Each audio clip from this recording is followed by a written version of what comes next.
இருந்த என் முதல் சம்பளமான என்னை போலவே பரிதாபமாக இருந்த அந்த 2 கரும்புகளையும் அரசனின் கோல் போல் பாதுகாத்ததற்கு, எனக்கு சூடு வைக்க வந்துவிட்டு உங்கள் கையில் வைத்து சோதித்து பார்த்து யாரையும் காயப்படுத்த கூடாது என கற்றுக் கொடுத்ததற்கு, நான் அல்ல வேறு எந்த பிள்ளை எங்கு கீழே விழுந்தாலும் ஐயோ என் பிள்ளை என ஓடி போய் தூக்கிவிட்டு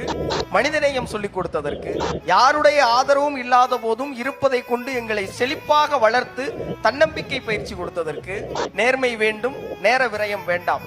முயற்சி கூடும் முடியாது என்ற எண்ணம் கூடாது, கண்ணியம் வேண்டும் கைமைத்தயம் கூடாது, உழைக்க வேண்டும் உதாரித்தனம் ஆகாது என ஒவ்வொரு வாய் சோற்றிலும் ஒழுக்கம் சேர்த்து ஊட்டி இன்று ஓரளவு வளர்ந்து நிற்பதற்கான ஒரே ஒரு காரணமே உமக்கு என் நன்றி.